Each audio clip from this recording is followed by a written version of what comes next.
अस्सलाम वालेकुम। That's right. आप लोगों ने मेरी बात पे अमल की, इसके लिए बहुत बहुत शुक्रिया। तो आज हम जो कुछ पढ़ चुके हैं ना, जैसे लिंकिंग वर्ब और हेल्पिंग वर्ब, उसी का आज हम प्रैक्टिस करेंगे। लेकिन ये जो प्रैक्टिस होगा, ये प्रैक्टिस ऐसे प्रैक्टिस होगा कि जिसकी वजह से आपकी रीडिंग स्किल्स भी स्ट्रांग होती जाएगी और इम्प्रूव होती जाएगी, और साथ साथ आपकी और राइटिंग स्किल्स भी इम्प्रूव होती जाएगी। ठीक है। तो मकसद ये है कि जिंदगी के अंदर हम पार्ट्स ऑफ स्पीच पढ़ते हैं ना, रटा लगाते हैं, मार्टिन फलानी फलानी फलानी फलानी किताब पढ़ लिया, लेकिन हमने कभी उनका इम्प्लीमेंटेशन नहीं सीखा होता है कि ताकि हम उनको इम्प्लीमेंट करें। जब हम इम्प्लीमेंट करना चाहे उसे, तो हमारे दिमाग से निकल जाता है और हमारे पास इतना टाइम होता नहीं कि हम घंटे घंटे बैठे रहे और एक एक चीज को इम्प्लीमेंट करते रहे। समझ में आ रही है मेरी बात? हम जब हम इसी तरह प्रैक्टिस करेंगे ना, अभी फॉर एग्जांपल हमने ये एक शॉर्ट स्टोरी बनाई हुई है, और ये शॉर्ट स्टोरी बिल्कुल इसी चीज पर बेस्ड है कि इसके अंदर हमने helping verb and linking verb को कैसे इन्होंने इस्तेमाल किया और कैसे हम इसको इस्तेमाल कर सकते हैं और हम कैसे इनकी पहचान कर सकते हैं। तो इसका सबसे बड़ा फायदा ये होगा कि जिसे अभी आप 9th-10th क्लास में पढ़ते हैं और इवन यूनिवर्सिटीज में हो, जिंदगी में खुदा करे कि कभी आप जाए आईएएस के लिए या जीआरई के लिए या सीएसएस या अदर कम्पिटिटिव एग्जाम्स के लिए ना, तो वहां पर जब प्रीसी को आप हल करेंगे ना, तो कम से कम प्रीसी में आप लोगों को तकलीफ नहीं होगी, क्योंकि आप लोग ना मतलब चीज को प्रैक्टिकल समझे होंगे, क्योंकि आप लोग प्रैक्टिस कर चुके होंगे चीजों को।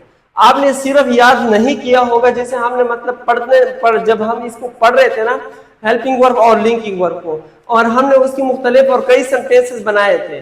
जितने भी सेंटेंसेस कम से कम मैंने 50 से 60 सेंटेंसेस वैसे बता दिए थे ना, लेकिन क्या आप सबको वही सेंटेंसेस याद है जो मैंने बताए? नहीं याद ना।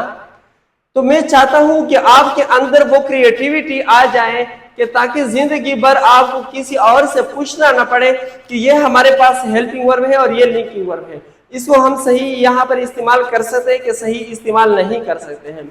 और दूसरी बात यह है कि मार्केट के अंदर जब आप किसी से भी कहते हैं इंग्लिश स्पेशलिस्ट से, तो वो आपको डायरेक्ट कह देते हैं कि आपने ऐसे करना है कि डॉन न्यूज को पढ़ना है। आपको भी किसी ने कहा होगा ना, ईमानदारी से बताओ जरा, दूसरे डॉन न्यूज पढ़े। अब वो इंसान इतना बड़ा बेवकूफ और जलील इंसान होता है, ठीक है, कि उसको ये पता ही नहीं चल रहा होता है कि जो डॉन न्यूज है या डॉन न्यूज के अंदर जो ओपिनियन है, आपको कहते भी यही कि ओपिनियन पढ़ लिया करें, जो आर्टिकल्स है उसको पढ़ लिया करें।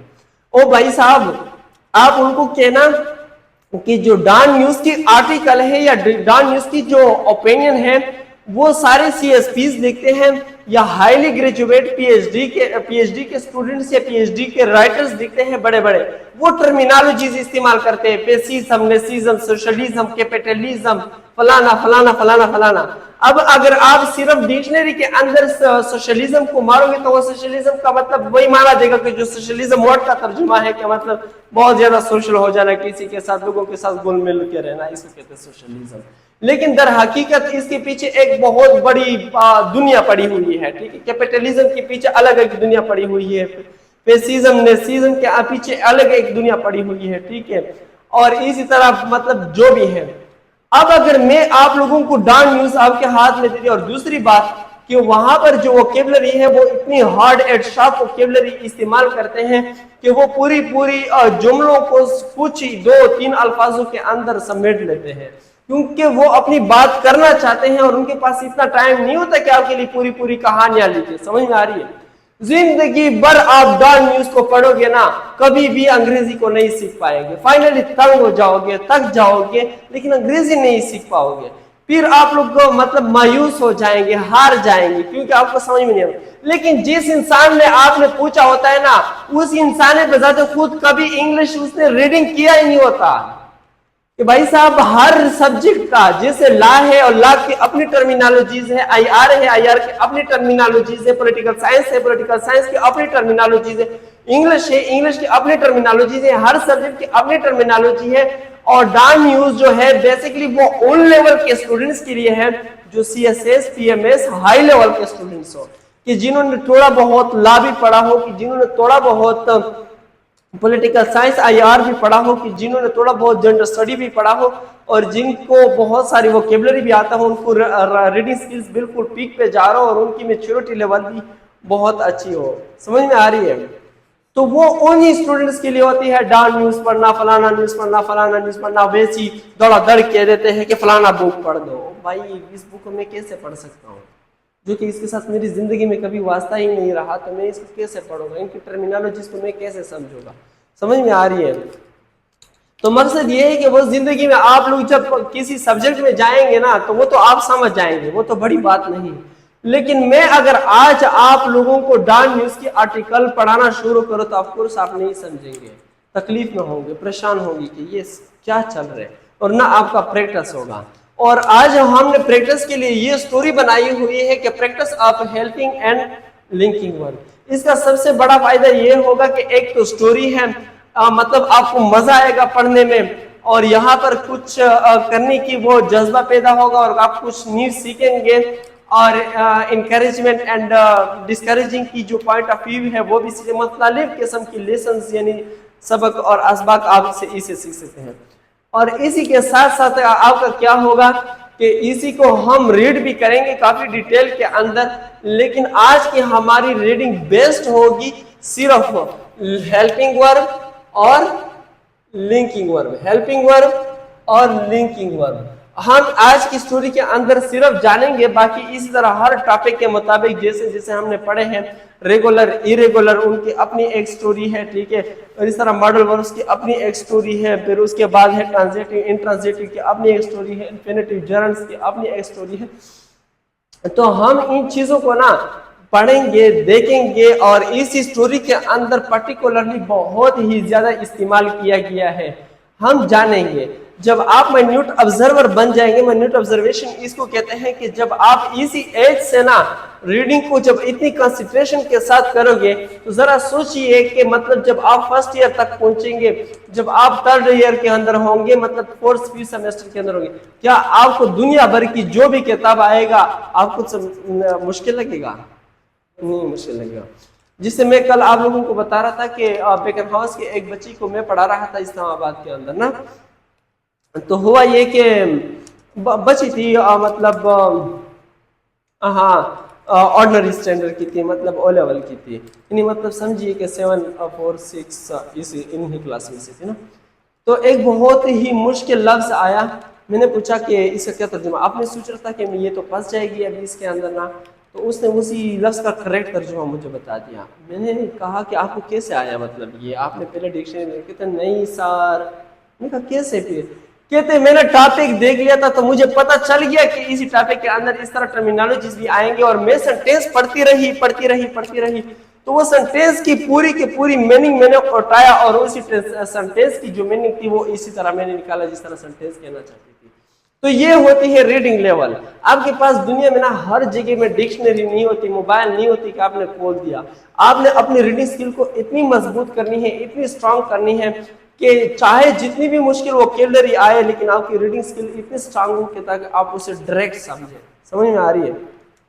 तो इसी तरह हम जो जो टॉपिक पढ़ते रहेंगे, हर टॉपिक की हम इसकी राइटिंग की प्रैक्टिस भी करते रहेंगे। किस चीज की? राइटिंग की प्रैक्टिस भी करते रहेंगे, रीडिंग की भी करते रहेंगे, और साथ साथ में हम इसकी स्पीकिंग की भी करते रहेंगे। अब राइटिंग रीडिंग तो हमें हो गया कि हम इसी तरह सीखेंगे, जब हम माइन्यूट पहले इसको हम रीड करेंगे, समझेंगे चीजों की इसके अंदर से, फिर हम इसको लिखेंगे, और फिर हम इसकी स्पीकिंग करेंगे। अभी फॉर एग्जांपल मैंने आप लोगों को यहाँ पर खड़ा किया कि चलो स्टार्ट, मैंने आप लोगों को लिंकिंग वर्ड हेल्पिंग वर्ड पढ़ाया है, और आप बोलना शुरू करो, तो क्या बोल पाओगे? नहीं बोल पाएंगे। क्यों नहीं बोल पाएंगे? क्योंकि आपके पास बोलने के लिए कुछ है नहीं। आपके पास अगर नॉलेज होता, कोई पॉइंट ऑफ व्यू होती, कोई चीज होती कि जिस पर आप बोलना चाहते, या बोलना मतलब इल्म होता, आपके पास नॉलेज होता, तो तब आप बोल लेते, चाहे गलत भी हो, देयर नो प्रॉब्लम कि आप गलत बोल रहे या सही बोले, लेकिन कम से कम आपके पास वोकैबुलरी भी होनी चाहिए, आपके पास एक थीम भी होनी चाहिए, आपके पास एक स्टोरी भी होनी चाहिए, कि ताकि आप इस काबिल रहे कि ताकि क्या कर सके, आप बोल सके। ठीक है, तो आज की स्टोरी को हम शुरू करते हैं। तो आज की हमारी स्टोरी है बेसिकली बेस्ट है on helping and linking work, समझ में आ रही है। और स्टोरी का जो थीम है या स्टोरी का जो टाइटल है या स्टोरी की सबसे पहली चीज ये है कि आपने किसी भी स्टोरी को जब पढ़ना हो, किसी बुक को भी पढ़ना हो, उसकी आपने ऊपर वाली जो थीम होती है उसको पढ़ना है, ठीक है। समझ में आ रही है, ताकि आपके दिमाग के अंदर एक खाका बन जाए। समझ में आ रही है कि अभी मैं पढ़ने क्या जा रहा हूँ। बेसिकली किताब आप मेंटली प्रिपेयर हो उसकी पढ़ने के लिए, उस पैराग्राफ्स को। The big school play, play कहते हैं अंग्रेजी के अंदर ड्रामे को। किसको? ड्रामे को कहते हैं कि द बिग स्कूल प्ले, एक बहुत बड़े स्कूल के अंदर एक ड्रामा, ठीक है। समझ में आ रही है, या यूं कहें कि स्कूल के अंदर एक बहुत बड़ा ड्रामा। समझ में आ रही है, यानी मतलब यह है कि दोनों तर्जुमे इसके हो सकते हैं। एक बहुत बड़ा स्कूल था कि जिसकी एक इवेंट थी, और उसी इवेंट के अंदर इन्होंने बच्चों को ड्रामे दिए थे। शेक्सपियर का बहुत सारे राइटर्स हैं यहाँ पर कि लोग रिप्रेजेंट करते हैं बाहर ममालिक के अंदर। स्टूडेंट्स इन्हीं प्लेस को, इन्हीं नावल्स को, ड्रामों को और इन्हीं चीज़ों को रिप्रेजेंट करते हैं, बिल्कुल उसी तरह जैसे किताबों में लिखा होता है। और इस तरह अपनी कॉस्ट्यूम भी पहन लेते हैं और उन्हीं लाइन्स को याद कर लेते हैं, ये सारी चीज़ें कर लेते हैं। जैसे जूलियस सीजर तो कहते हैं कि द बिग स्कूल प्ले, एक बहुत बड़े स्कूल के अंदर या एक बहुत बड़ा ड्रामा स्कूल के अंदर, ठीक है। तो ये होने जा रहा है एक स्टेज के ऊपर, ठीक है। तो स्टेज के ऊपर होने जा रहा है और इसके बाद हम देखते हैं कि क्या कहती है ये। यहाँ पर जो हमारे पास एक कैरेक्टर है, उस कैरेक्टर का नाम है, कैरेक्टर समझते हैं सब? हाँ हाँ, कैरेक्टर जो काम कर रहे हैं उनमें से एक कैरेक्टर है जिसका नाम है एमा, ठीक है। कहते हैं कि एमा was so excited because her class was putting on a play. कहते हैं कि एमा बहुत ही एक्साइटेड थी क्योंकि एमा को उसके क्लास वाले इसी प्ले पर परफॉर्मेंस करने के लिए बेच रहे थे या इनसे परफॉर्मेंस करवाना चाह रहे थे। Putting on a play, in he drama के अंदर इनको डालना चाह रहे थे। पुटिंग का मतलब क्या है? पुट, डालना, ऑन अ प्ले, इसी ड्रामे के ऊपर, यानी मतलब इसी ड्रामे के साथ इसको फिट करना चाहते थे। She had been practising her lines every day. अब उनको जो लाइन्स दिए गए थे इसी ड्रामे के अंदर, क्योंकि ड्रामे के अंदर मुख्तलिफ कैरेक्टर्स होते हैं, सेटिंग्स होते हैं, क्लाइमेक्स होते हैं, बहुत सारी चीज़ होते हैं। तो अभी फॉर एग्जांपल एक ड्रामा है कि जिस ड्रामे अर्तगरल गाजी है, अर्तगरल गाजी ड्रामे के अंदर पता नहीं कितनी ज्यादा लोग होते हैं, हर बंदे का अपना एक काम होता है। तो इसी को भी बेसिकली एमा को भी इन्होंने पर्टिकुलर एक करेक्टर दी थी कि आपने इसी को परफॉर्म करना है। अब जब वो करेक्टर इसको दे दी गई तो फिर क्या हुआ कि उसी को शी हैड बीन प्रैक्टिसिंग, वो प्रैक्टिस करती रही है हर लाइंस, उन्हीं लाइंस की एवरीडे, हर दिन जो उनको दी गई थी कि आपने फलाना अर्तगरल गाजी को बंद कर और अर्तगरल गाजी की ये अल्फाज आपने स्टेज पर आपने उसी तरह बोलने हैं जैसे वो बोलता है अपने ड्रामे के अंदर। And her teacher was very proud of her, उसका जो टीचर था वो उन पर बहुत ही ज्यादा फख्र करते थे। अब यहाँ पर एक और चीज मैं बता देता हूँ कि जहां पर भी प्राउड का लफ्ज आए तो प्राउड के साथ आप हर लगा लिया करो। Proud of you, proud of her, proud of me, proud of जो भी है, तो प्राउड के साथ आप इस्तेमाल करना है, ठीक है। एक तो हमने ये बहुत इंपॉर्टेंट चीज सीखी है। कहते हैं कि the play is about a brave night. कहते हैं कि ये जो हमारे पास एक प्ले थी, ये एक बहादुर नाइट, बहादुर के बारे में थी, जो लड़ते हैं मैदान के अंदर। जी, बहादुर इसको क्या कहते हैं? बहादुर मर्द, उसको नाइट कहते हैं। And Emma will be playing the role of the princess. और यहाँ पर एमा जो रोल प्ले करेगी, जो उसकी किरदार अदा करेगी, वो एक ऐसे किरदार इनको दिया गया था कि जैसे कि वो एक प्रिंस हो। समझ में आ रही है? On the day of the play, उसी दिन के जिस दिन इन्होंने इस प्ले को स्टेज पर क्या करना था? परफॉर्म करना था। समझ में आ रही है? Everyone was busy getting ready, हर कोई बिजी था इस चीज के अंदर कि वो तैयार हो जाए कपड़े शपड़े पहना हो, जूते मोते पहना हो, बालों को कंघी मंगी लगाना हो, ठीक है, दाढ़ी मूंछ मूंछों को ताव देने हो, ठीक है, हर कोई बिजी था कि यार मैं खुद की तैयारी कर लूँ। एमा was feeling a little nervous, कहते कि इसी दिन एमा जो थी वो थोड़ी सी परेशान भी हो रही थी, क्योंकि लोगों की तवज्जो उनकी तरफ नहीं थी, हर किसी की तवज्जो अपने ऊपर मरकूज थी। समझ में आ रही है? बट शी न्यू, बल्कि वो ये जानती थी इस बात को कि she could remember her lines, इसी चीज़ पर उसको यकीन था कि वो अपनी जो लाइन्स उनको दी गई है, उन्होंने याद किए हैं, वो उनको याद रहेगी। कहाँ पर? स्टेज पर। Her friends were helping her by reminding her to stay calm, कहते हैं कि उनके दोस्त भी उनकी मदद करते थे, इसी बात उनको बार बार याद कराते थे ये चीज़ कि आपने क्या करना है, स्टे काम, आपने कॉन्फिडेंट के साथ रहना है, यानी मतलब आपने क्या करना है, काम रहना है। काम कहते हैं मतलब मुतहम्मल रहना है। समझ में आ रही है बात? You are going to do, you are going to great, आप तो बहुत ही बढ़िया करोगे। समझ में आ रही है? आपने खामोश रहना है, मतलब आपने टेंशन नहीं लेना है, काम का मतलब ये है आप बहुत बढ़िया करोगी, बहुत जबरदस्त करोगी। दे सेड, वो कहते थे। When it was Emma's turn to go on stage, कि जब एमा का नंबर आया कि वो स्टेज पर चली गई, शी वॉज सो हैप्पी, और उस वक़्त वो बहुत ही ज़्यादा खुश थी। She was standing in the spotlight, जब वो स्पॉटलाइट के ऊपर खड़ी हो गई, स्पॉटलाइट में खड़ी हो गई। अब फॉर एग्जांपल स्पॉटलाइट किसको कहते हैं कि जब इनके लिए ऐसे लाइट लगाए होते हैं, सिर्फ ये लाइट स्टेज पर थे और वो जो ऐसे गोल दायरे में होते हैं, आपने कभी देखा होगा ना, तो उसी, हाँ, उसी के अंदर वो खड़ी हो गई। अब वो अपनी लाइंस कह रही है। Spotlight saying her lines just like she had practice, और बिल्कुल ऐसे ही कह रही थी कि जैसे उसने उन्हीं लाइंस का प्रैक्टिस किया था। समझ में आ रही है बात मेरी? Practice the audience was quite, कहते हैं कि जो ऑडियंस थे, जो सुन रहे थे, जो देख रहे थे, जो तमाशाई आई हुई थी, वो बहुत खामोश थे, वाचिंग क्लोजली, और बहुत ही करीबी से उनको देख रहे थे, मतलब ऐसे गौर से देख रहे थे, या जो ऐसे ओह माय गॉड कितना, हाँ, सब खामोश इंजॉय कर रहे थे, मज़ा ले रहे थे, वैसे कितनी बेहतरीन पढ़ रहे थे। As the play went on, के जब प्ले ख़त्म हो गई, कि जब ये ड्रामा ख़त्म हो गई, ठीक है, एमा बिकेम मोर कॉन्फिडेंट, कहते हैं एमा इसके बाद और भी ज़्यादा कॉन्फिडेंट हो गई, क्योंकि इसने एक बेहतरीन परफॉर्मिंग किया, इसने मेहनत किया। जब आप मेहनत करते हैं, जब आपकी मेहनत की सलाह आपको मिलती है, तो बंदा और भी खुश हो जाता है ज़िंदगी के अंदर। जब आप मेहनत नहीं करते, आप फेल हो जाते हैं, तो फिर क्या सोचते हैं कि काश मैंने मेहनत की होती। मोर कॉन्फिडेंट, और she could see her parents, वो देख सकती थी अपने पेरेंट्स को, टीके वाले दिन जो उनके पास आए।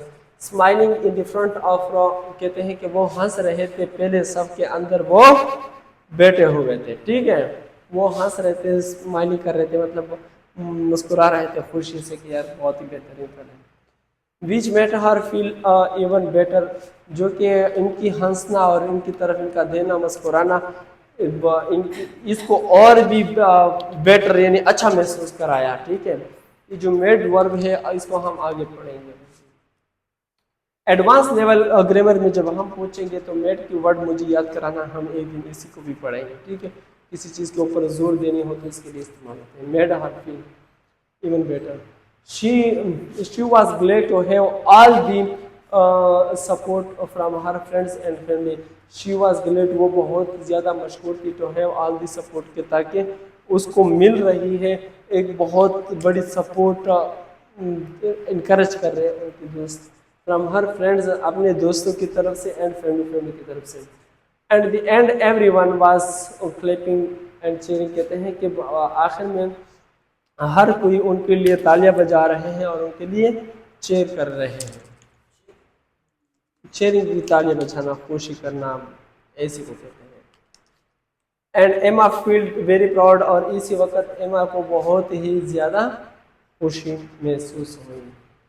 शी वॉज सो ग्रेट, यहाँ पर देखिए एमा फील्ड वेरी प्राउड, ठीक है, एमा फील्ड वेरी प्राउड, फील्ड, और यहाँ पर क्या था, प्राउड ऑफ हर, ठीक है। यहाँ पर इनसे पहले एक फील्ड वर्ब आया हुआ है, ठीक है।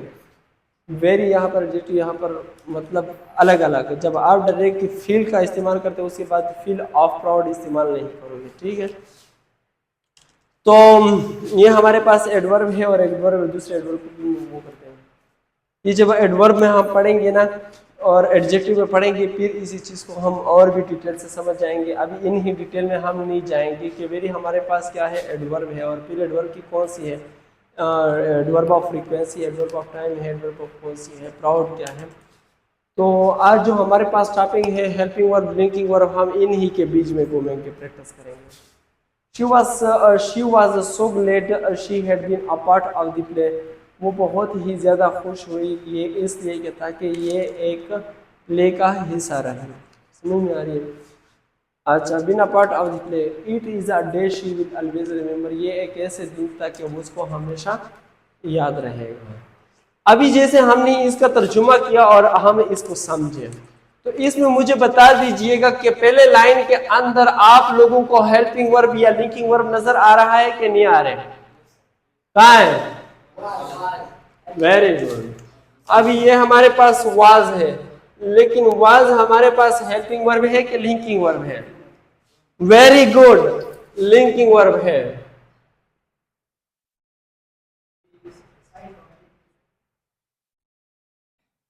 लिंकिंग वर्ब क्यों है? इसके आगे स्टेटिव वर्ब है। गुड। हर क्लास वाज क्या है हमारे पास? क्यों हेल्पिंग वर्ब है? वेरी गुड, एक्शन वर्ब है ना, एक्शन वर्ब आ गया ना। पुटिंग हमारे पास एक्शन वर्ब है ना। रेगुलर और इरेगुलर, फिर इरेगुलर के अंदर हमने पढ़ा था कि कुछ वर्ब ऐसे होते हैं कि वो क्या होते हैं, इनकी फर्स्ट सेकंड थर्ड फॉर्म होते हैं, तो वही रेगुलर इरेगुलर हमारे पास है। तो ये हमारे पास क्या है, एक्शन वर्ब हुआ, तो एक्शन वर्ब की वजह से ये हमारे पास हेल्पिंग वर्ब हुआ। हमने कहा था कि वो तो हमने स्टेटिव वर्ब में कहा था ना कि उसे हम नहीं बना सकते। क्या नहीं बना सकते? प्रेजेंट कंटिन्यूअस टेंस नहीं बना सकते। जब प्रेजेंट कंटिन्यूअस टेंस नहीं बना सकते तो ये तो हमारे के पास पूरी की पूरी सेंटेंस कौन सी आई कि her class was putting on a play, उनका क्लास उनको डाल रहे थे, यानी मतलब पुटिंग ऑन। ये हमारे पास प्रोनाउन, हाँ, एक फ्रेजल भी हो सकता है, ठीक है। तो शामिल कर रहे थे उन अपने किस पर, उसी प्ले पर डाल रहे थे। She had been practicing her lines every day and her teacher was very proud of her। was क्या है? हेल्पिंग वर्ब और लिंकिंग वर्ब। ये लिंकिंग वर्ब है। क्यों लिंकिंग वर्ब है? यहाँ पर प्राउड आया हुआ है। अगर कोई एक्शन वर्ब आता तो हम इसको क्या कहते हैं? हेल्पिंग वर्ब कहते हैं। अच्छा, the play is about a brave night, is हमारे पास क्या है? क्यों? वेरी गुड, ये हमारे पास नहीं, एक्शन वर्ब यहाँ पर इसी जुमले के अंदर आपको कहीं नजर आ रहे हैं? ये तो हमारे पास हो गया क्या, अबाउट, प्रीपोजिशन है बेसिकली ना, प्रीपोजिशन ऑफ टाइम। अब ब्रेव हमारे पास एडजेक्टिव है, नाइट हमारे पास नाउन है, ठीक है। तो ये हमारे पास क्या हुआ, लिंकिंग वर्ब हुआ। कौन सा वर्ब हुआ? Linking verb. And Emma will B, ये विल क्या है हमारे पास? ये हमारे पास हेल्पिंग वर्ब हो सकता है कि नहीं हो सकता? लिंकिंग वर्ब हो सकता है कि नहीं हो सकता? वेरी गुड, ये हमारे पास क्या है, हेल्पिंग वर्ब। क्यों हेल्पिंग वर्ब है? आया समझ में? The rule of the princess। On the day of the play everyone was busy, ये क्या है? हेल्पिंग वर्ब है। गेटिंग रेडी नहीं, ये हमारे पास लिंकिंग वर्ब है। नहीं, वो मैं बता रहा हूं ना कि ये जो वर्ब हो गया गेट, मेड, इसी को हम आगे एडवांस लेवल ग्रामर में पढ़ेंगे। समझ में आ रही है? जब भी गेट आ जाए तो समझिएगा कि ये हमारे पास क्या है, हमारे पास ये हेल्पिंग वर्ब में लिंकिंग वर्ब है, ठीक है। तो यहाँ पर गेटिंग हासिल करने के माने में नहीं आ रहे थे, वो तैयार हो रहे थे। समझ में आ रही है? एमा वाज फीलिंग, ये क्या है? हेल्पिंग वर्ब है कि क्या है? हेल्पिंग वर्ब है। मेंटल एक्शन वर्ब है। वेरी गुड यार। ये होती है ये चीज क्या कहते हैं इसको, अटेंटिव रहे, ठीक है। मतलब हो सकता है आपको समझ में आ रहे हैं। इसके बाद आपका नंबर है little nervous but she knew. ये न्यू क्या है? ये मेरे ख्याल से नहीं है। ओ या ये हो गया, यहां पर याद है। शी कुड रिमेम्बर, ये क्या है? हाँ, लिंकिंग वर्ब है। अगर लिंकिंग वर्ब है तो क्यों लिंकिंग वर्ब है?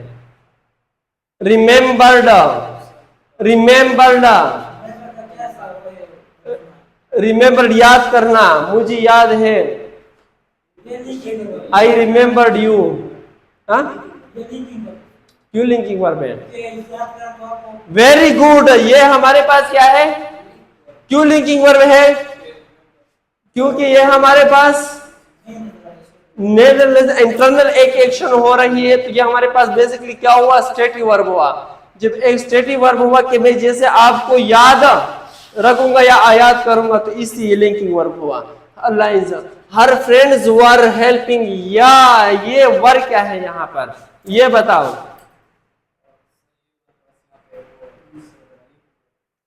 नहीं नहीं नहीं नहीं, नहीं, नहीं, गलत हुआ ना। क्या है? हेल्पिंग वर्ब है। क्यों हेल्पिंग वर्ब है?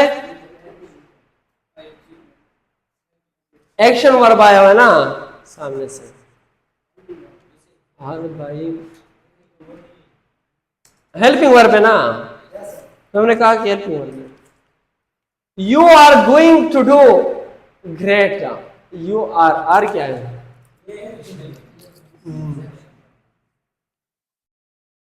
इसकी इस्तेमाल को you are going to buy a cycle, you are going to Dubai, you are going to call me. Going का इस्तेमाल हम आगे पढ़ेंगे प्रेजेंट इन डिफिनिट टेंस की किस्मों के अंदर। समझ में आ रही है? हम पढ़ भी चुके हैं आई थिंक। हाँ, प्रेजेंट कंटिन्यूअस के अंदर, सॉरी प्रेजेंट कंटिन्यूअस के अंदर आई थिंक हम पढ़ भी चुके हैं। तो यहाँ पर यह हमारे पास कौन सा हुआ? Helping verb, to do great. देश से मैंने कहा इट वॉज एमा's turn। ये क्या है?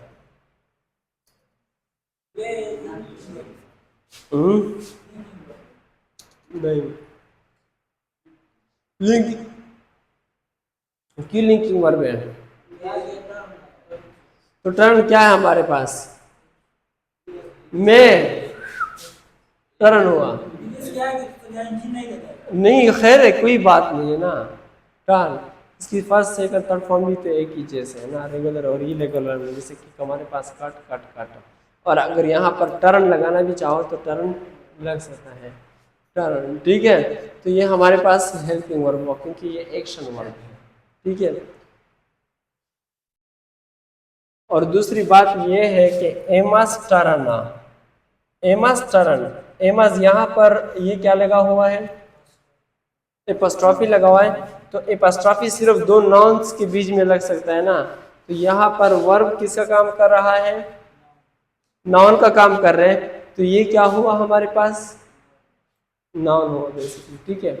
तो ये हमारे पास इन्फिनिटिव हुआ ना, इन्फिनिटिव हुआ। तो अगर हम इसी के साथ समझेंगे तो क्या है, करेंगे हम इसको हेल्पिंग वर्ब समझेंगे, क्योंकि दर हकीकत टर्न तो हमारे पास कौन सा वर्ब है? एक्शन वर्ब है। समझ में आई? तो नाउन की जगह पे आया हुआ है ना, तो यहाँ पर ये हमारे पास इन्फिनिटिव बना है। समझ में आ रही है? टू गो, तो was it was Emma's turn to go on stage। Basically यहाँ पर ये भी हमारे पास तो टू गो हमारे पास इन्फिनिटिव बन करना, तो बेसिकली प्रीपोजिशनल फ्रेज बनकर ये एक वर्ब का काम कर रहे कि नहीं कर रहे। तो बेसिकली इसको हम कह देते हैं कि ये हमारे पास हेल्पिंग वर्ब है। She was so happy, she was so happy, ये क्या है हमारे पास? लिंकिंग वर्ब है। शी वाज स्टैंडिंग, ये कौन सा है? हेल्पिंग वर्ब है। In the spotlight saying her lines just like she had practice, this was practice, क्या प्रैक्टिस, यस हेड, हेड क्या है, हेड क्या है, हेल्पिंग वर्ब हो गया। The audience was quite, very good, linking verb, was watching closely. As the play went on, Emma became more confident. She could see her parents smiling in the front of her, which made her feel क्या, कहाँ पर एक code, हाँ she could see, ये हमारे पास helping verb है क्योंकि सी सा सीन, ठीक है, हमारे पास एक्शन वर्ब है ना, हम देख सकते हैं इसको। Her parents smiling in the front of room which made her feel even better, she was glad, ये वाज क्या है, लिंकिंग वर्ब है क्योंकि ये हमारे पास क्या है, स्ट्रेट है ना। हाँ, तो हैव ऑल दी, खुश होना, शुक्रिया अदा करना, मशकूर होना। क्या रह गया है, हर friends and family and everyone was clapping, cheering, and Emma felt very proud. She was, so glad. They had, she had been a part of the play. It is a day. Huh? Had been a part of the play. वो हमारे पास रही a part of the play। ये tense इसके अंदर हम पढ़ेंगे, ये helping verb है बेसिक, ठीक है, ये भी हमारे पास आता है हेल्पिंग वर्ब के अंदर, ठीक है। ये भी, ये बिन हमारे पास आया ना, यहाँ पर इसको हम मेन वर्ब कंसीडर करेंगे, ये हमारे पास हेल्पिंग वर्ब है, ये अ पार्ट ऑफ द प्ले है, ठीक है। इन चीज़ों को हम आगे और भी डिटेल में पढ़ेंगे, लेकिन ये हमारे पास हेल्पिंग वर्ब है, ठीक है, समझ में आ रही है। यहाँ पर बिन इसका एक्शन वर्ब काम कर रहे हैं। अ part of the play, it is a day, she will always, will क्या है, विल क्या है, ऑलवेज रिमेंबर। तो आप लोगों को समझ में आया कि नहीं आया, कि नहीं आया समझ में, हाँ। तो अभी इसको लिख पाओगे कि नहीं लिख पाओगे, क्या टाइम हो रहा है, 4 हो रहे, 4:30। तो आपके पास 10 मिनट है, अपनी वर्ड के अंदर मुझे दो, 10 मिनट के अंदर वो डस्टर कहाँ है, 10 मिनट के अंदर इस स्टोरी को अपने अल्फाज के अंदर जो दिमाग में आया वो लिखो और हेल्पिंग लिंकिंग वर्ब की इस्तेमाल करो। शाबाश, स्टार्ट योर टाइम।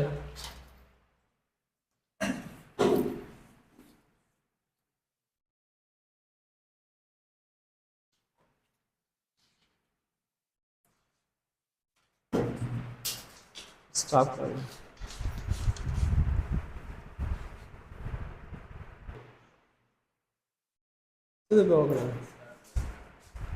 हाँ,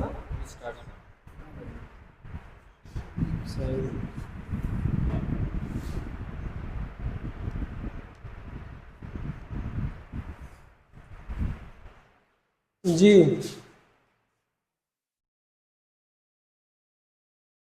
चेकिंग हो गया, आइए।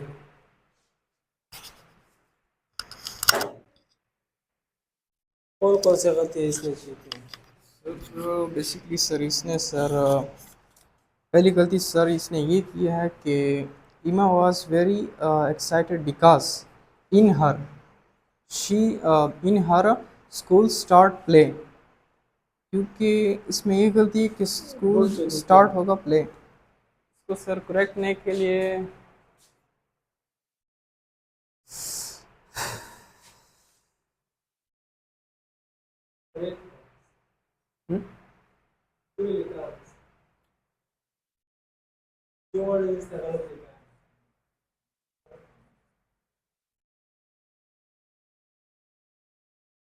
बताते भी रहो ना सर। सर जिसने ये गलत लिखा सर वही लिखना है। मैंने गलतियां लिखो, उसके बाद फिर बता दो।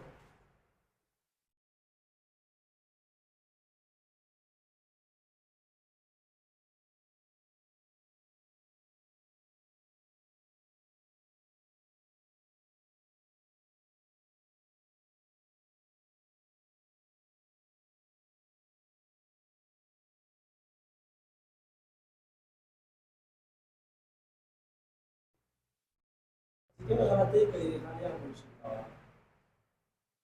ये गलत है कड़ी।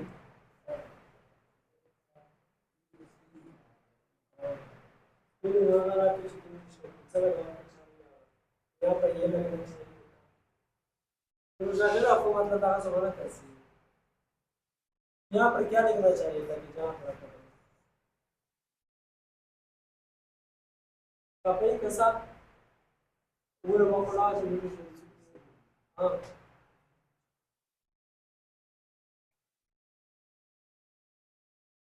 मकरूला ऐसा खुश हो शोए आ जाओ। It's okay. This guy is first time. जी आप आइए। आप बता सकते कौन कौन से मिस्टेक्स इसने किया है? जी सर।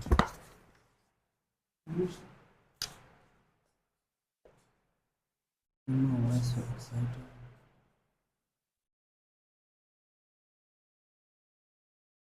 बताता रहो किसके लिए मिस्टेक। इसमें एक्साइटेड और सी नहीं लिखे थे। नहीं क्या? एक्साइटेड सी। अच्छा सी अच्छा इसका स्पेलिंग बोले थे। As a husband और शी वाज इसमें वाज की जगह पर हैज लिखा था।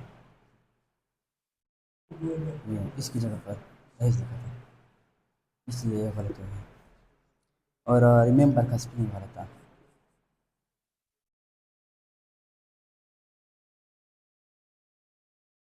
हाँ, इसने डी लिखी थी अंडर स्पेलिंग गलत है। ये सही और सही है।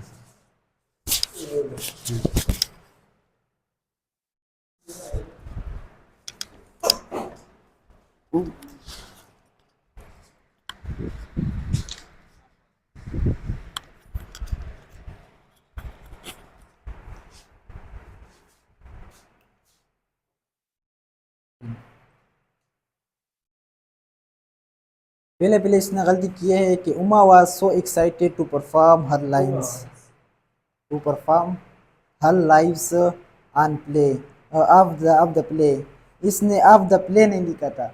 इससे हमको ये नहीं पता चलता कि किस चीज़ के लाइंस को वो परफॉर्म कर रही थी। एक गलती इसने ये की है। और फिर एक जुमला लिखा है she had confidence about his lines. इसका कोई सेंस नहीं मिल रहा है हमको। इसको कहना चाहिए इस तरह था कि she had read she had read playing she had read with confidence she had read lines with confidence. और इसने एक और गलती भी की थी, हिमसेल्फ लिखा था। हिमसेल्फ आगे सेल्फ के आगे एस लिखा था। सेल्फ के आगे एस नहीं लिखा जाता है। अगर वो यूअर यूअर होता है ना तो यूअर के साथ सेल्फ लिखा जाता है। यहाँ इसने एस लिखा है, ये गलत इसने गलती की है। तो अगर योर भी प्लूरल के अंदर इस्तेमाल हो रहा हो, अगर सिंगुलर के अंदर इस्तेमाल हो तो फिर सेल्फ लिखा जाता है। Yours। फिर इसने एक और गलती की है कि Emma felt nervous to see them. अभी इसमें हमको ये सेंस नहीं मिलता कि किसको देखा था, ना इसका पहले जिक्र हुआ है इस चीज़ का कि किसको देखा था। फिर हमको यहाँ पर वो नाउन लगाना चाहिए, ना कि उसको प्रोनाउन लगाना चाहिए। मैंने इसकी जगह फिर पेरेंट लगा लिया नाउन। और नहीं है सब। Yours, good।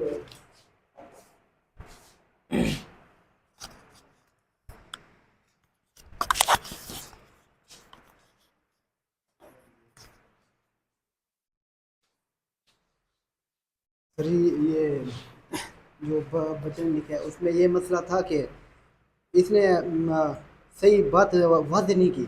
इसने लिखा था कि इम्मा वाज सो एक्साइटेड, ये तो बात सही है कि वो एक्साइटेड सी, because putting in the play. ये तो इसमें कोई सेंस नहीं बन रहा कि क्या चीज़ को वो प्ले में पुट कर रही है। हाँ पुट हाँ डाल रही थी। तो मैंने यहाँ पर इसे करेक्ट किया है कि because her friend was putting her in the play, क्योंकि के उसके उसके जो दोस्त थे ना वो उसे इम्मा को खुद उसके प्ले में के अंदर वो कर रहे थे, पुट कर रहे थे, तो इसलिए इसका कोई सेंस नहीं बन रहा था। बस बेटा यही चीज़ होती है, यही चीज़ होती है कि जब आप आपस में एक दूसरे की एवल्यूएशन करते रहेंगे तो बाकी हम कल चेक कर लेंगे, ठीक है। और ये आज ही जो स्टोरी हमने पढ़ी है, बल्कि इसी स्टोरी को कल आपने यहीं पर रिप्रेजेंट भी करना है, समझ में आ रही है?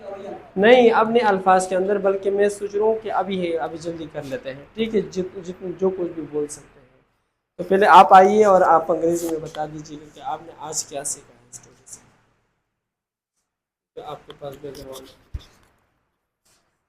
किस तरह मैं represent करूं? मतलब जो आज हमने सीखा है वो अंग्रेजी में।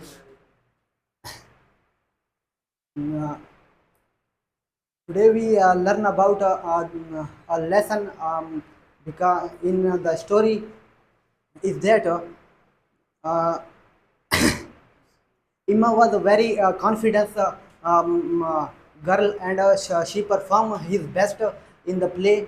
And he first he was nervous about her play and her confidence, and that lines which are there he her prepared. Then in the story Emma was very confident and well girl. He performed his best in the story, and her parents and her relatives are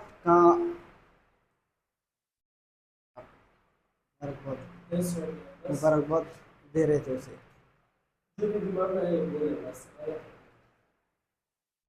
And her relative was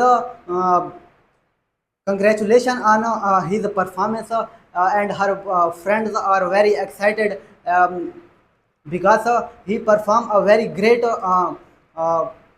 character in this story, which is the character of princess. He performed his best. Emma was first nervous, and then their friend were Okay, next. Let's move.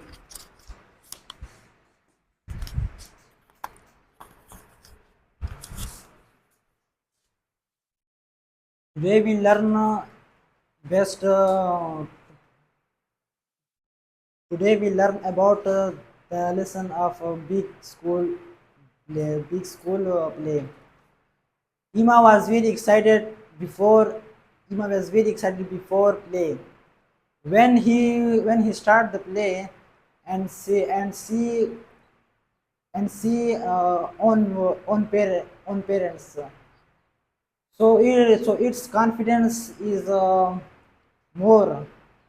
So its confidence is more, and star and play and drama was very good. And start drama with very confidence, with very confidence. At last, the dramas was star finish finisher. So it was very happy. Next.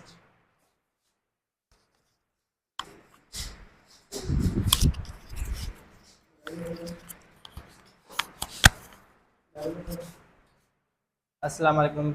My name is Fizan. Today I will run the big school of big school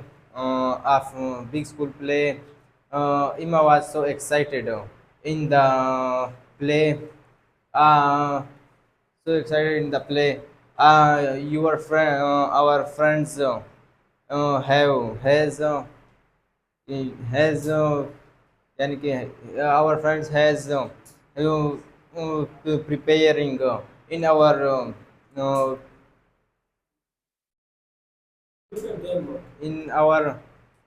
uh, preparing in खुद को himself ourselves then Ima was going to the stage to speak the your speech of lines he was uh, he was speak his lines. Huh? Ima is the name of God. Yes, So like she will speak the lines in a stage then Ima was then your teachers students are clapping and cheering to Ima and to speak very beautifully the very beautifully speak these lines and the last in which we will in last in Ima was very excited.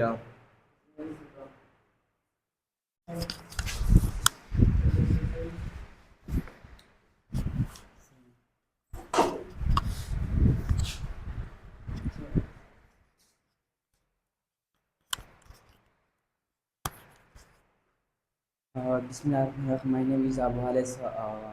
Today our topic is the big school of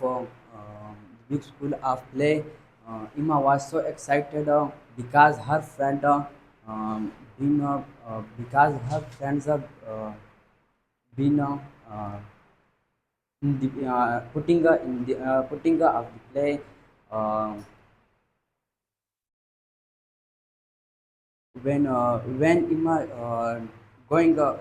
is going stage and um, and then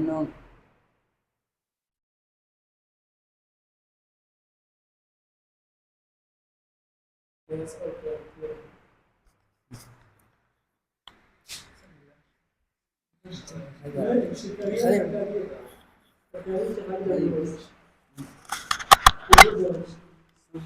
Yes. जी माशाल्लाह ज़बरदस्त। चीज़ ये नहीं होती कि मतलब आप लोगों को कुछ आता नहीं है। आप में से सारे बच्चे बहुत ही काबिल हो कि जिसकी कोई इम्तिहान है। दर हकीकत आप लोगों की ये फर्स्ट टाइम है, मेरे ख्याल से ज़िंदगी में पहली बार आप लोग ऐसे कुछ कर रहे हो कि आपको किसी ने कुछ पढ़ाया और फिर कहा कि आप खुद ही अपनी लैंग्वेज के अंदर इसे लिखिए, ठीक है। फिर आप लोगों को जो पढ़ाया, जिसकी हमने रीडिंग की, फिर जिसकी हमने राइटिंग की, फिर उसको स्पीकिंग में लाना, मतलब उसके ऊपर बोलना थोड़ा सा मुश्किल हो जाता है, क्योंकि इसके लिए आपको खुद की वोकेबलरी भी बनानी पड़ती है। और मेरे ख्याल से आप लोगों को स्टार्ट से इस चीज़ का पता भी नहीं था कि हमने इसको रिप्रेजेंट भी करना है, ठीक है। ऐसे आराम से बैठे हुए थे। तो मतलब ये है कि फिर नेक्स्ट टाइम कल से जब हम इसी को प्रॉपरली इसी तरह शुरू करेंगे ना, तो आप पहले से ये चीज़ सोचेंगे कि मैंने इसको लिखना भी है और रिप्रेजेंट भी करना है, और इसके अंदर जो टॉपिक के मुताबिक है, फॉर एग्जांपल कल होगा हमारे पास किस चीज़ का, रेगुलर इरेगुलर वर्ब से क्या, रेगुलर इरेगुलर मॉडल वर्ब्स पर बेस्ड होगा ना। तो उसमें आप लोग पहले से थोड़ी बहुत तैयारी करेंगे कि मतलब मुझे ये चीज़ रिप्रेजेंट भी करनी है। तो कहते हैं कि room was not built in a day, room भी एक दिन के अंदर नहीं बना था। सो आप लोगों की ये बिल्कुल इनिशियल स्टेज है। बाकी जो बच्चे कल रह गए हैं तो उनको फिर कल कर देंगे, क्योंकि कैमरे के सामने से हर किसी को डर लग जाता है, लेकिन ये कॉन्फिडेंस आपने अपने अंदर लानी है और डर को ख़त्म करना है। Thank you so much.